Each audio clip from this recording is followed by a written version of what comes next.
Puwede bang ipa-title ang rights lang na lupa? At ano ba ang mga dapat mong malaman bago kayo bumili ng rights?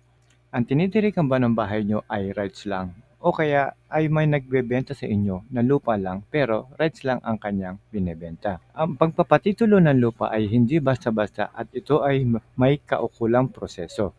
So, ano ba talaga ang rights at bakit may nagbebenta ng rights lang? Ang rights ay karapatan lamang, hindi ito pagmamay-ari. Ibig sabihin, ang lupa ay hindi magiging sayo pero pwede mo gamitin depende sa nilalaman ng rights o ng kasunduan.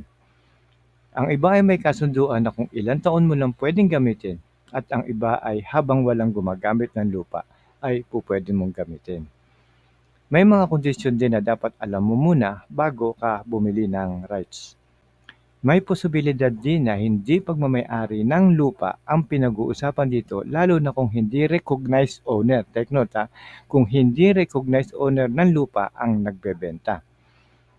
May posibilidad rin na isa lang din sila sa nakabili ng rights at hindi rin sila ang may-ari ng lupa na binebenta sa iyo. Unang-una, dapat alamin kung paano nagkaroon ng rights ang nagbebenta at ano bang klaseng rights ang binebenta sa inyo.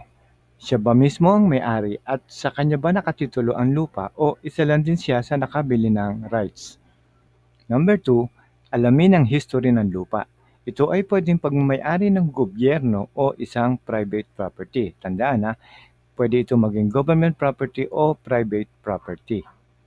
Kapag government ang may-ari, sa ngayon, medyo pahirapan na mag-claim at hindi pwedeng maging private property at ibenta ang mga ito. So, karamihan sa mga rights na binebenta ay rights to possession o pwede lang tiran. Ibig sabihin, pwede mo lang tirhan o tirikan ng bahay pero hindi magiging sayo ang lupa na gagamitin mo. At number 3, dapat alam ng buyer ang buong detalye ng lupang bibilhin. Responsibilidad ng bawat bumibili ng real property na alamin ang basihan at karapatan ng nagbebenta at pwede rin tignan ang titulo nito. Number 4, importanteng malaman kung sino ang tunay na may-ari at siya lamang ang may karapatan na ilipat ang ownership. Remember dapat may-ari. Number 5, ito ang pinaka-importante. Ang pinaka-malakas na katibayan ng pagmamay-ari ng lupa ay ang titulo o Certificate of Title.